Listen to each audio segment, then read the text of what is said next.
जब किसी का सही मार्ग तय होने लगता है तो दो बातें उसको गिराती हैं, भय या प्रलोभन। जो भय से भी नहीं लड़खड़ाता, प्रलोभन से भी नहीं रुकता, उसमें 33 भागवतिक सद्गुण प्रकाशित हो जाते हैं। पहला, अहिंसा। मन वचन कर्म से भी कभी वो किसी की हिंसा नहीं करेगा, न मन से, न वचन से, न कर्म से। धर्म का अलग अलग उपदेश है, स्थान, व्यक्ति, योग्यता, अधिकार के अनुसार। अहिंसा हमारे लिए है, हम निवृत्ति मार्ग के हैं। आप एक वीर योद्धा हैं राष्ट्र रक्षा के लिए, तो आपके लिए कठोरता चाहिए हृदय में। यदि आप दयालुता धारण करेंगे तो हमारा राष्ट्र संकट में पड़ जाएगा। आपके लिए माला चलाना नहीं, आपके लिए गोली चलाना भजन है। आप अपने धर्म से युक्त रहिए।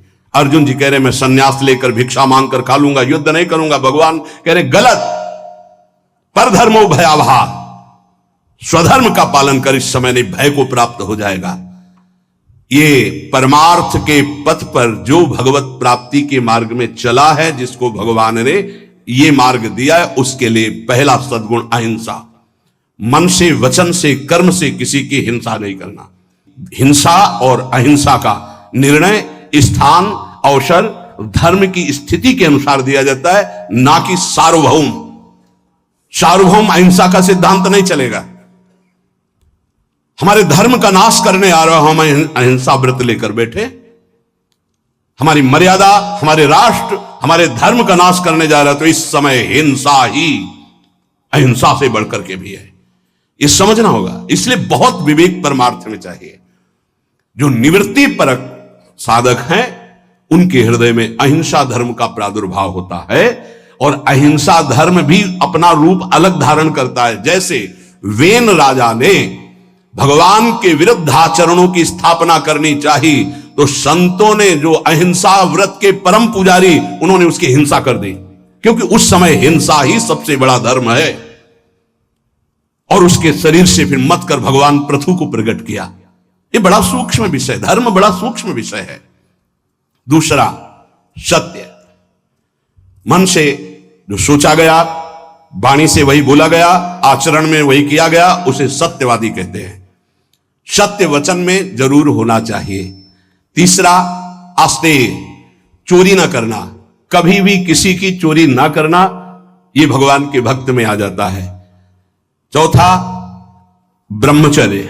अगर गृहस्थ है तो संयम के अनुसार ब्रह्मचर्य, एक नियत समय के अनुसार ब्रह्मचर्य। विरक्त है तो आजीवन अखंड ब्रह्मचर्य, ये लक्षण प्रकट हो जाता है। पांचवा, अपैशुन, कभी किसी की चुगली ना करना। ये साधक ध्यान दे, कभी किसी की चुगली ना करना। कैसे? तुम सुना, उसने ऐसा ऐसा ऐसा आग लगा दी, फिर उसकी बात तुम्हें सुना, जिसकी बात थी वो तो ऐसा कह रहा है, दोनों भिड़ा दिया, मुस्कुरा के चल दिया। तो तुमको ऐसी जगह भिड़ाया जाएगा जहां मुस्कुरा ही नहीं पाओगे, क्योंकि वो देख रहा है, तीसरा कोई देख रहा है, वो ऐसी जगह भिड़ाएगा कि तुम्हारी महीनों की मुस्कुराहट गायब हो जाएगी। होश में नहीं, किसी की भी चर्चा नहीं करनी। इनकी बात उनसे कहना, उनकी बात उनसे कहना, इसे चुगली कहते हैं। शास्त्रीय भाषा में अपैशुन नहीं करना, ये हृदय को मलिन कर देता है। किसी की वार्ता नहीं। कभी श्री जी की वार्ता चार खड़े होके करो, बोधनता परस्परम, लाडली जी का ऐसा स्वभाव, ऐसे सुंदर, ऐसे, तो छाती ठंडी हो जाए। कभी श्री जी की चर्चा नहीं सुनते। आपस में जब दो मिलेंगे तो चर्चा होगी, तो प्रपंच की होगी। वो साधक नहीं, प्रपंची कहा जाता है। अरे जैसी हरिवंश प्रपंच बंच सब ये काल ब्याल को खायो, यह जिये जान श्याम श्यामा पद कमल संग सिरनायो। छठवां है लज्जा। लज्जा कहते पाप कर्म करने में बहुत संकुचित हो जाना, नहीं, मन से ही घृणा हो जाए, नहीं नहीं नहीं, हमें नहीं चाहिए, हम प्रभु के मार्ग के पथिक हैं। सातवां, अमानिता। ये लक्षण उदय होते हैं।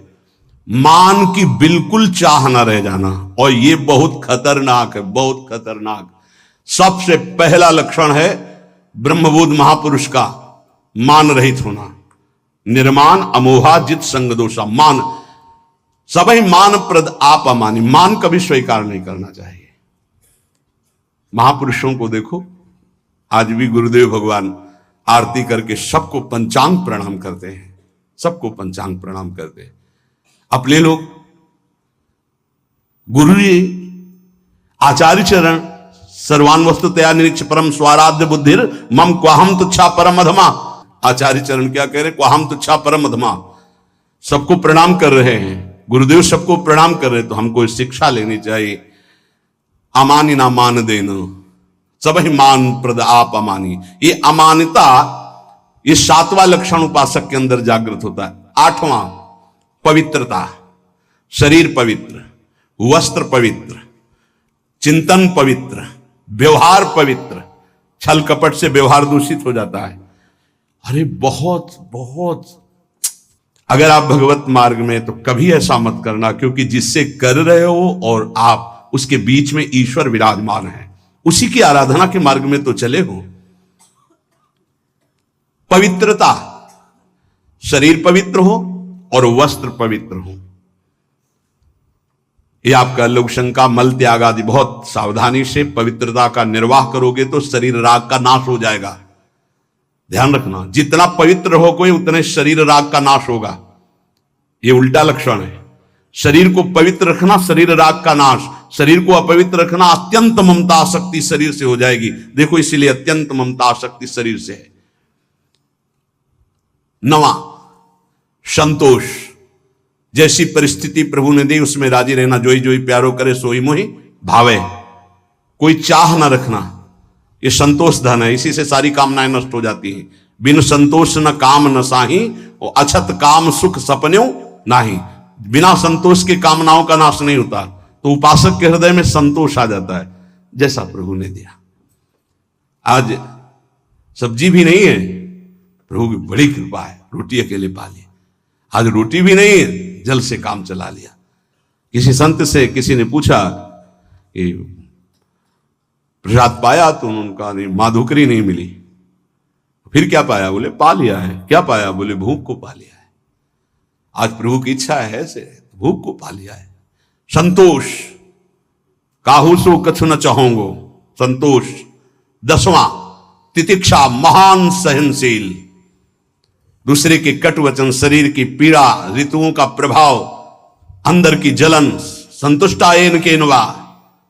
तितिक्षा, ये महान लक्षण है भगवत प्राप्ति के मार्ग के पथिक का। जरा सी बात में विक्षिप्त हो जाना, चिड़चिड़ा स्वभाव कर लेना, नाना प्रकार की असत वृत्तियों में दौड़ जाना, ये साधक का स्वभाव नहीं होता। बड़े से बड़े कष्ट को हंसकर सहना, बड़े से बड़ी विपरीत परिस्थिति को मुस्कुरा के सहना, ये भगवान के पार्षद का लक्षण होता है। आप भगवान के पार्षद हैं, भगवत मार्ग के पथिक, चाहे गृहस्थी हो चाहे विरक्ति।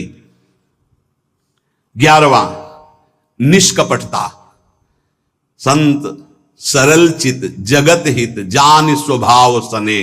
संतों का स्वभाव, उनका सने, उनके चित्त की स्थिति सरल होती है, कपट नहीं। निष्कपटता उनके हृदय में जागृत हो जाती है। 12वां संत संग में अत्यंत गाढ़ प्रेम आसक्ति, ये पैदा हो जाए भगवत कृपा पात्र के अंदर। 12वां संत संग, सत्संग, भागम भाग मच जाएगा। कैसे मैं सत्संग में आगे बैठूं जिससे मैं वक्ता के मुखारविंद पर चातक की तरह दृष्टि रख करके उनके वाक्यों का पान स्वाति की बूंद की तरह करूं। सच्चे श्रोता का लक्षण, मैं भाग कर जाऊं और उनको देखता रहूं और उनके वाक्य जो निकल रहे हैं उनका पान करूं श्रवणेन्द्रिय के द्वारा। 13वां संत सेवा की भूख, ये प्रकट हो जाती पक्का। मैं साधु हूं ऐसा नहीं रहता, यही रहता है भगवान कब ऐसी कृपा करेंगे कि संत सेवा हो जाए। एक साधक कह रहे थे कि जब संत सेवा होती है, उनके दर्शन सेवा का अवसर मिलता है, तो ऐसा लगता है कि ये कभी बंद ना हो और जीवन भर मुझे साधु सेवा मिलती रहे। बहुत अच्छा लगा कि हम लोग जब उनकी सेवा में खड़े होते तो एक अलौकिक आनंद मिलता है। संत सेवा की भूख जग जाना। बड़े भावुक जन होते हैं, बड़े भावुक जन होते हैं।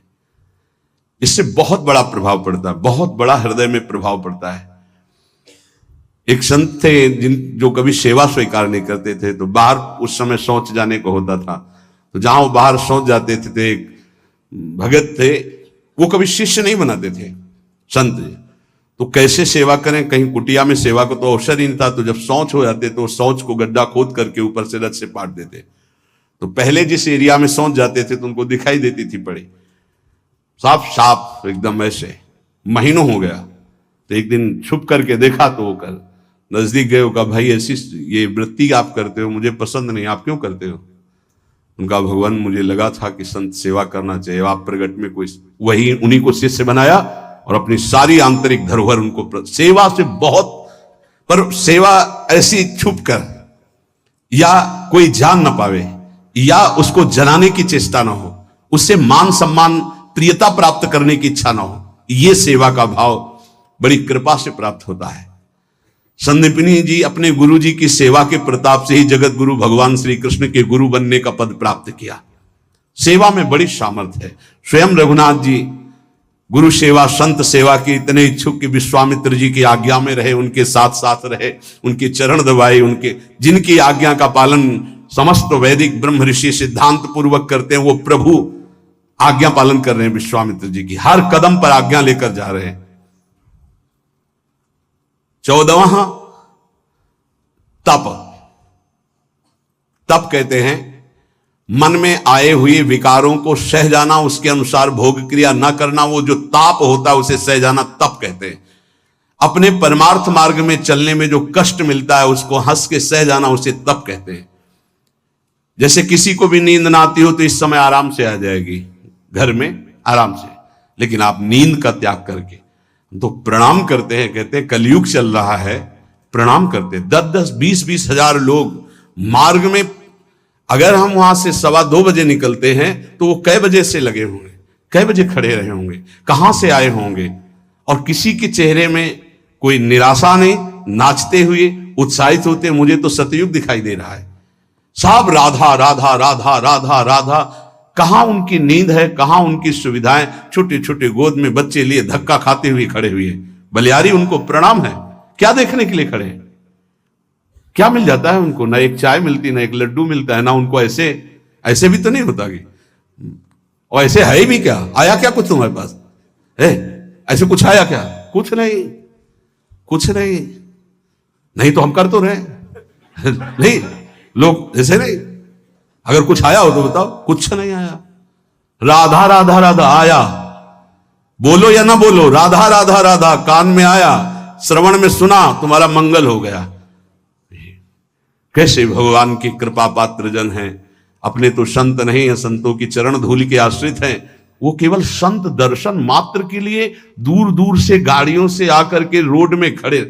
आप सच्ची मानिए, जब दृश्य देखिए वहां पार्क उधर से जब मुड़ते हैं तो दोना पत्तल कीचड़, जहां कूड़ा है वहां वो खड़े हैं, तो उनके चरणों में मन प्रणाम करता है कि उनको ये नहीं कि मैं कीचड़ में घुसा खड़ा हूं या ये अशुद्ध दोने पत्तल उनके ऊपर खड़ा हूं, वह कहीं से भी दर्शन हो जाए मैं खड़ा हूं, प्रणाम है। तप, अपने धर्म के पालन में जो कष्ट मिलता है उसको सहना। अपने धर्म के पालन में जो कष्ट है उससे, जैसे आप संयम से चल रहे तो काम वेदना जागृत हो रही, कोई आपको कट वचन कह रहा तो क्रोध वेदना आ रही, आप अपने परिवार के मोह का पोषण नहीं कर रहे तो मोह जला रहा है, आपके पास अर्थव्यवस्था नहीं तो लोभ आपको सता रहा है। कई तरह की ऐसी वेदनाएं ताप हैं, पर साधक उधर ध्यान न देते हुए वो भगवान की तरफ बढ़ता, उसे ही तपस्वी कहते हैं। भारी तपस्या इसे कहते हैं। 15वां स्वाध्याय, अपनी वाणी जी का गायन और शास्त्र सिद्धांतों का स्वाध्याय। ये अगर आप नहीं भी करते हैं तो सुनने को मिल रहा है आप सबको। स्वाध्याय करने की रुचि बढ़ जाती है। देखो, जिनका हृदय अपवित्र है, जब वाणी जी होगी यहां बैठेंगे नहीं, यहां नहीं बैठेंगे, आपको बाहर मिलेंगे, क्योंकि मन बर्दाश्त नहीं कर पा रहा वाणी जी के श्रवण में। और जिनका मन निर्मल है, शांत वाणी जी में दृष्टि, उधर गायन हो रहा, कान में पड़ रही, अहो भाग्य, बैठे रहो, ये बंद करो, जो उद्दंडता है मन की बंद करो। सम दम, सम इंद्रियों को बहिर्मुख होने से बचाओ और अंतर्मुख रखो। दम मन का निग्रह करो, मन जो भोगों की तरफ जा रहा है उसे प्रभु की तरफ लगाओ, बार बार हटाकर भोगों से प्रभु की तरफ लगाना मनोनिग्रह। और इंद्रियों को विषयों से हटा करके बार बार प्रभु की तरफ लगाना, इंद्रिय निग्रह। शम दम, दान विनय, ये 17वां दान। अगर आपके पास 100 रुपए हैं, किसी को बीमार देख रहे हो, कष्ट में देख रहे हो, या साधु सेवा या गौ सेवा जो हमारे धर्म के स्तंभ है, अगर 1 रुपए भी दे देते हो धर्म की कमाई का, तो बहुत बड़ा वो दान है। बेईमानी करके आप 1 लाख देते हो, उसका कोई महत्व नहीं, क्योंकि वो बेईमानी करने जिसके पास जाएगा उसकी बुद्धि को भ्रष्ट करेगा। धर्म के द्वारा कमाया हुआ यदि 1 रोटी भी दे देते हो तो वो दान माना जाता है। और अगर कहीं ये मान कर दे देते हो कि आपकी वस्तु आपको समर्पित, तो सेवा बन जाती है। विनय, आपका व्यवहार विनय पूर्वक होना चाहिए। सबहि मान प्रद आप अमानी, विनय इसी में आएगा। हंस बोले बहुमान दे, तरुषम सहनशीलता होए, परम उदार कहे सब कोई, सोच न मन कबहू करे। कब? जब वृत्ति भगवदाकार हो जाए तब। नहीं, पहले प्रवचन में कहा है कि नारियल जैसा स्वभाव होना चाहिए, ऊपर से जटिल और कठोर और अंदर से मृदु। अगर ऊपर से मृदु रखोगे तो घायल हो जाओगे। तुम्हारी सामर्थ्य नहीं कि माया के आक्रमण को सह पाओ। एक बार जो तुम्हारी तरफ देखे, दोबारा प्रियता भरी नजर से ना तुम देखो ना वो देखे, जब तक भगवत साक्षात्कार। इसीलिए उत्तम साधकों को देखा गया गंभीर मुद्रा। हिम्मत ही नहीं पड़ेगी कि तुम उनसे संभाषण कर लो, पक्का तुम्हारी हिम्मत नहीं पड़ेगी कि बात करो। अगर तुम्हें श्री हरिवंश भी कहना है तो एक बार सोचना पड़ेगा, वही जाकर सिद्धावस्था को प्राप्त होते। पहले ही व्यवहार में विनम्रता और हंस बोले बहुमान दे, तो तुम्हारी सामर्थ्य नहीं कि तुम व्यवहार के प्रेम को पचा पाओ। विनय। 18वां आर्जव। आर्जव कहते हैं सरलता को। अंदर की सरलता बहुत उत्तम है, बाहर की कठोरता अति आवश्यक है साधक के लिए। बहुत जरूरी है। अगर बाहर से सरल हुए तो धोखा हो जाएगा। ये इसीलिए शास्त्र अनुभवी जिज्ञासु तभी ले पाएगा जब अनुभवी मिलेंगे, नहीं तो शास्त्र को सरल होना चाहिए। तो कैसा सरल होना चाहिए? बहुत सावधान हृदय सरल होना चाहिए, बाहर बहुत विवेक पूर्वक। बिल्कुल कोई ऐसा सरल नहीं है कि साधक से आप संभाषण कर लें, ऐसा स्वभाव बनाना चाहिए। सरल हृदय, संत सरल चित्त। जरा शब्द पर देखिए, सरल चित्त, चित्त में सरलता हो, व्यवहार आपका निष्कपट निश्चल और व्यवहार थोड़ा शुष्क हो। कब तक? जब तक भगवत प्राप्ति न हो जाए। नहीं तो अगर शुष्क नहीं तो फिर रस में मक्खियां भनभनाने लगेंगी। आंतरिक रस बढ़ाओ, बाहर शुष्क रहो। जब बाहर ठाकुर जी श्री जी आदेश करें कि अब बहने दो रस की धारा, तो वो फिर संभाल लेंगे। 19वां दया। दया बिना साधु कसाई, दया करी तो आफत आई, ये उड़िया बाबा के ही वचन है। दया बिना साधु कसाई, दया होनी चाहिए, लेकिन वही दया तुम्हें मुक्त करेगी, वही दया तुम्हारे अंदर होनी चाहिए। दया का उल्टा क्या है? याद। भगवान की याद भुला दे, ऐसी दया कभी मत करना जैसा भरत जी ने किया। भरत जी ने दया किया और ममता साथ में जोड़ दी, भगवान का भजन छूट गया। अगला जन्म हिरण का बने, तब भजन शुरू हुआ। दया करनी है, पर दयालु भगवान का स्मरण करते हुए जो दया हो जाए, ऐसी दया नहीं करनी कि भगवान का स्मरण छूट जाए, हम फंस जाएं उस दया में। बहुत ऐसी जगह है जहां दया में फंसा जाता है, फिर निकलना बहुत कठिन होता है, भगवान ही निकालते हैं। दया। और 20वां है प्रबल श्रद्धा। एक होती श्रद्धा, हमें आप पे बहुत श्रद्धा, प्रबल श्रद्धा। किसी के कुछ भी कहने पर भी हमारी श्रद्धा में कोई फर्क नहीं है, कुछ भी। जैसे श्री बलि जी की प्रबल श्रद्धा श्री भगवान पर। गुरुदेव कह रहे हैं कि इनको 3 पग देने को कहा है, तुम्हारी सारी संपत्ति नष्ट हो जाएगी, ये तुम्हें 1 इंच जगह नहीं छोड़ेंगे। ये त्रिभुवनपति भगवान हरि हैं, वापस ले ले संकल्प, मैं कह रहा हूं। प्रबल श्रद्धा, गुरुदेव की बात नहीं मानी। और प्रबल श्रद्धा, शाप दे दिया, जा ईश्वर भ्रष्ट हो जा, फिर भी कोई भय नहीं, संकल्प किया। प्रभु ने अपना विस्तार किया, नाप लिया सब कुछ और फिर डांट लगाई। देखो प्रबल श्रद्धा। बोल 3 पग पृथ्वी दान के लिए कह रहा था, आप कहां? गुरु ने मना किया था, नहीं माना ना, बड़ा दानी बनता था, वरुण पास से बांध दिया जो प्रतिपल महान कष्ट देता है। अब बोल तीसरा पग कहां पूरा करेगा? बलि जी की प्रबल श्रद्धा में कोई फर्क नहीं पड़ा। प्रहलाद जी के नाती हैं, महाभागवत प्रहलाद जी के नाती विरोचन पुत्र महाराज बलि। उन्होंने कहा, प्रभु अभी तो आपको प्रणाम भी नहीं किया, हाथ बंधे नहीं, आपको प्रणाम करता। प्रभु हम अपने वचन से पीछे नहीं हटने वाले। 3 पग कहा था, 2 पग में सब नाप लिया, उतने ही बड़े बनो जितने बड़े में मांगा था, और तीसरा पग मेरे सर पे रखो और मुझे नाप लो। 2 पग में संपत्ति और तीसरे पग में संपत्तिवान को भगवान बिक गए। इसे कहते हैं प्रबल श्रद्धा। गुरु ने साप दे दिया, गुरु ने मना किया, भगवान ने बांध दिया, कटाक्ष किया, पर श्रद्धा पे कोई फर्क नहीं पड़ा। इसे कहते हैं प्रबल श्रद्धा। 21वां विवेक। यह विवेक बहुत बड़ा साधक का बल होता है, यह कहीं फंसने नहीं देता, हर जगह से विवेक बचा लेता। बहुत सुंदर अस्त्र है विवेक, जो हर समय काटता रहता है। मोह, ममता, राग, काम, क्रोध, लोभ, मद, सबको काट के भगवान की प्राप्ति कराने में बहुत बड़ा हाथ है विवेक का। और यह विवेक किसी बाजार में नहीं मिलता, यह केवल साधु समागम में मिलता है। बिन सत्संग विवेक न होई, और राम कृपा बिन सुलभ न सोई। बिना सत्संग के विवेक नहीं होता, बिना राम कृपा के सत्संग नहीं प्राप्त होता। 22वां दृढ़ वैराग्य। दृढ़ वैराग्य त्याग कहते हैं। भोग सामग्री की भोगने की इच्छा है पर भोगूंगा नहीं क्योंकि भगवत प्राप्ति करनी है, इसे त्याग कहते हैं। भोग सामग्री की भोगने की इच्छा का ही नाश हो गया है, भोग सामग्री आसपास है लेकिन नहीं, इच्छा ही नहीं है, उसका नाम वैराग्य है। दृढ़ वैराग्य, यहां से लेके ब्रह्मलोक तक के किसी भी भोग की सामर्थ्य नहीं कि उस उपासक के मन को ललचा दे, चलायमान कर दे, उसे दृढ़ वैराग्य कहते हैं। ये जागृत हो जाता है। 23वां एकांत सेवन की रुचि, अंतर्मुख। एकांत सेवन की रुचि, अंतर्मुख।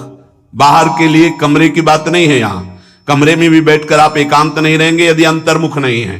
विषय चिंतन कर रहे हैं तो आप बाहर ही हैं, एकांत नहीं।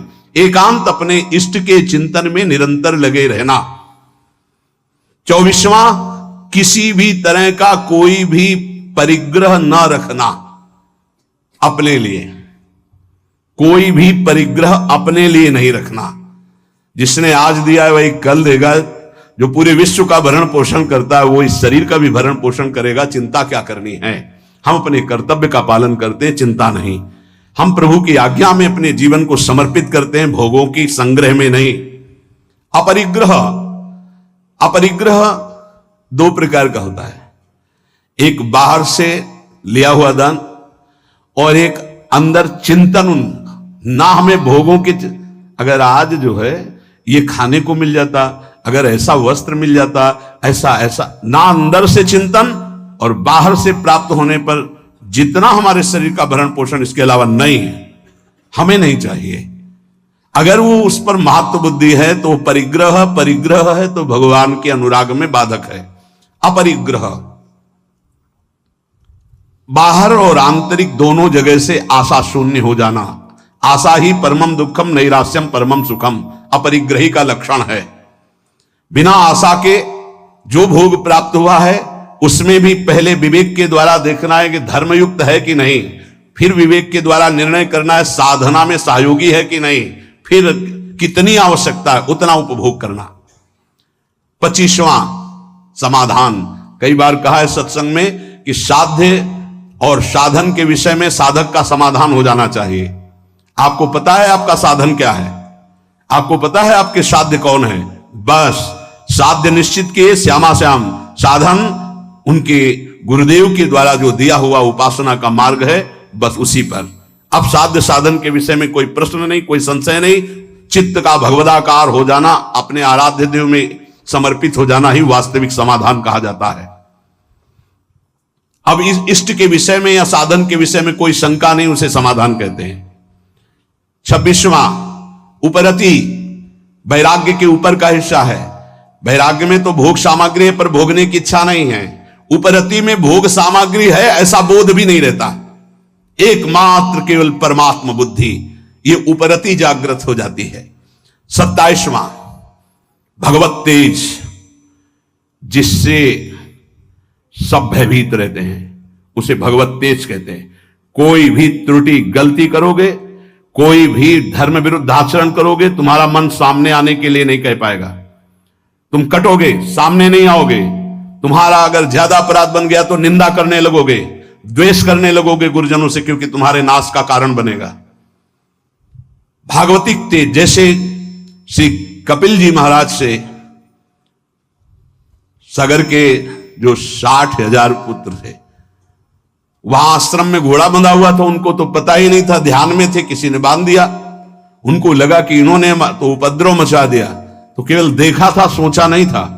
इतने में सब के सब भस्म हो गए। इसे भगवत तेज कहते हैं। दूसरा भगवत तेज का स्वरूप, घोर विषयी पामर नीच आचरण करने वाले की चित्त वृत्ति का परिवर्तन करके परमार्थ पे खड़ा कर देना, भगवत मार्ग में चला देना, इसको भागवतिक तेज कहते हैं। ये तेज महापुरुषों में अपराधियों के अपराध को रोक देना, मलिन वृत्ति को उठाकर भगवदाकार कर देना, ये जो तेज है ये भक्त में जागृत होता है, संतों में जागृत होता है। इसी से जगत मंगल होता है, इसी तेज से। जैसे किसी एक वैज्ञानिक ने कल, डॉक्टर कैंसर के और विज्ञान संपन्न थे, उन्होंने कहा मेरा विज्ञान आपकी इस प्रवचन में एक बात जो आई उसको स्वीकार नहीं करता कि किसी संत ने थूक दिया तो कैंसर ठीक हो गया। मैं उसका बहुत बड़ा मर्मज्ञ हूं कैंसर का। उसका ऑपरेशन किया जाता है, फिर वो बढ़ता ही रहता है, वो मार के ही छोड़ता है, चाहे 1, 2 वर्ष 4 वर्ष उन्हें मरना पड़ता है। पर आपने कहा कि कैंसर का उन्होंने थूक दिया तो कैंसर ठीक हो गया, तो तुम्हें आश्चर्य लगा, तुम्हारा ज्ञान विज्ञान काम नहीं करता। तो एक साथ में और बात सुनी होगी कल कि उन्होंने फिर अपने पैर पे उसके लिया, और उस पैर में वो कैंसर इतना बढ़ा कि उसको अपना चरण जो है वो कटवाना पड़ा। पूरी बात सुनोगे तो प्रश्न उत्तर नहीं होगा।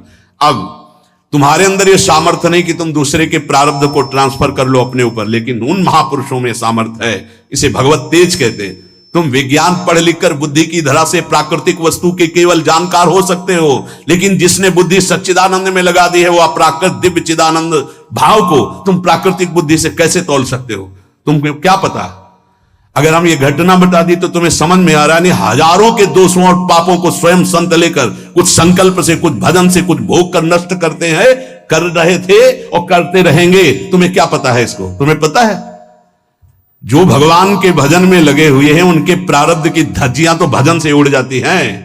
वो जो क्षण क्षण कष्ट भोगते रहते हैं, ये शरणागति का प्रभाव है। आपको स्वीकार करके आपके सारे पापों को भस्म करते, तभी आप कदम आगे बढ़ा पाते हो परमार्थ में। इस रहस्य को बताया नहीं जाता। ये जितने बड़े बड़े महापुरुष हैं जिनकी शरण में अपने लोग होते हैं, वो पहले हमारे प्रारब्ध को भोगते हैं, उसको काटते हैं भजन के द्वारा, तप के द्वारा। जो प्रबल होते हैं उनको शरीर में भोग करके, ये विज्ञान क्या जान पाएगा इस विषय को? आज भी करह में पत्थर पूज रहा जिसमें बाबा रामदास जी बैठकर भजन करते थे। कैसे तुम संतों की विज्ञान जान पाएगा, संतों की महिमा? क्योंकि जितनी तुम बुद्धि लगा रहे हो वो सब प्राकृतिक ब्रह्मा के द्वारा रची हुई है। और जहां ब्रह्मा की भी बुद्धि काम नहीं करती है, जैसे भगवान बाल रूप जब थे तो सखा भी बने और बछड़ा भी बने, उन भगवान में जिनकी बुद्धि लगी उनको कैसे जाना जा सकता है? कोई आश्चर्य नहीं है। संत जन भगवान के विधान में अपने मन को रखते हैं। नहीं तो हम आपको सच्ची बताएं, विश्व में उनके जो हृदय की बात है तो ना कोई रोगी हो ना कोई माया में फंसे।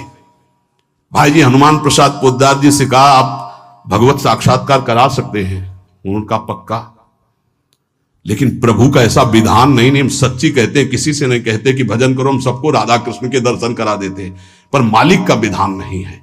क्योंकि मालिक जैसा खेलना चाहता है जमूरा, वैसे ही उसके साथ खेलेगा। हम उनके दास हैं। प्रहलाद जी ने स्पष्ट देख लो, नरसिंह भगवान से कहा मुझे आपकी कृपा है पर्याप्त, तो मुझे नहीं चाहिए अब कोई वरदान। आपके चरणामृत और नाम जप आपकी कथा से हमारा सब हो जाएगा। हम इनके लिए रो रहे हैं जो माया में फंसे इनको। तो भगवान ने बुला के लाओ किसी को जो बैकुंठ चलना चाहता हो। ये कोई नहीं तैयार हुआ बैकुंठ में, कोई नहीं तैयार हुआ। सच्ची मानो, संत जो भगवत प्राप्त महापुरुष हैं अभी भगवत साक्षात्कार करा दे, पर आपके अंदर चाह नहीं है, आप माया में आ सकते। एक सूकरी मिली, सुकरी से कहा कि तू यहां कितना कष्ट सह रही, चल बैकुंठ। बोले चल तो तू बैकुंठ, लेकिन यहां जो विष्ठा मिलता है बैकुंठ में मिलेगा? बोले नहीं, वहां नहीं मिलेगा। बोले नहीं जाना बैकुंठ। हमारी आसक्ति विष्ठा तुल्य भोगों में इतनी हो चुकी कि हम बैकुंठ को भी तिरस्कृत कर रहे हैं। कर रहे हैं, देख लो, ये जीवन भगवान की प्राप्ति के लिए मिला है। संतों की सामर्थ्य में संशय नहीं है, हम उनके सामर्थ्य का सदुपयोग करना नहीं जानते।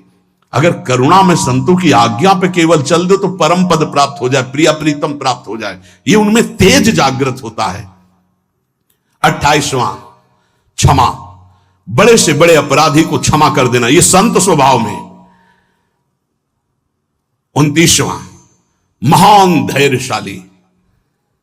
30वां अद्रोह, किसी से कभी भी कहीं भी दुश्मनी नहीं उनकी होती, कहीं भी द्रोह नहीं होता। बड़े बड़े संतों से द्रोह की लीलाएं इस जगत ने की है।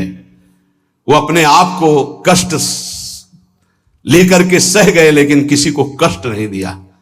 पक्का भारी से भारी जीवन में देखा गया, संतों के द्रोह करने वाले भी भगवान के बल से बलवान हो जाते हैं और द्रोह करते। अरे यहां तक कि अंतिम लीला तक प्रहार की लीलाएं हुई, जैसे पूज्य पादुड़िया अंतिम लीला करके दिखा दिया। जिस सर पर सैकड़ों बार अभिषेक हुआ, चंदन तुलसी पत्र आदि चढ़ते रहे, उन्हीं पर गड़ासा चला तो भी ओम और भगवत प्राप्त।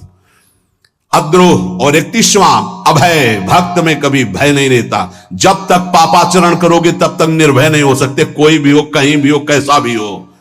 भक्त में अभय स्थिति जागृत हो जाती है। और 32वां है किंचन मात्र अहंकार नहीं रह जाता, अहंकार भगवत स्वरूप हो जाता है। और 33वां परम शांति को प्राप्त हो जाता है। ये सही ढंग से मार्ग में चलने वाले उपासक के अंदर 33 सद्गुण जागृत हो जाते हैं, जो साक्षात भगवान से अंश मात्र में उतरते हैं भक्त पर।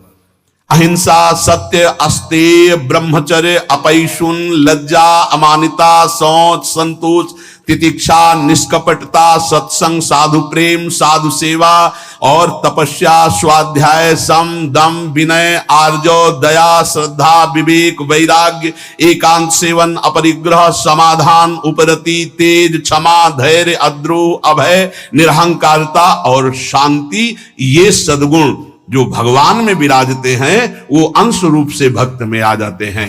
हमें चाहिए मन वचन कर्म से इस बार हम निकले इस माया दलदल से, अपनी दैन्यता जो भोगों की बनाए हुए हैं, जो अपने में हीन भाव, हम गृहस्थ हैं, हम विषयी हैं, हम पापी हैं। अरे कुछ नहीं, हम भगवान के हैं। 100 बार हार करके भी अगली छलांग भगवान की तरफ मारेंगे और हम निकलेंगे इस प्रपंच से। कोई भी घबराने की जरूरत नहीं।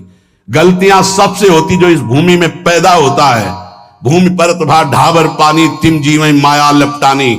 नहीं, पीछे नहीं हटना, निराश नहीं होना, उदास नहीं होना, हर कदम राधा राधा राधा आगे बढ़ाना है और हमें इसी जन्म में भगवत प्राप्ति करनी। शेष चर्चा आगे। श्री राधा वल्लभ लाल की।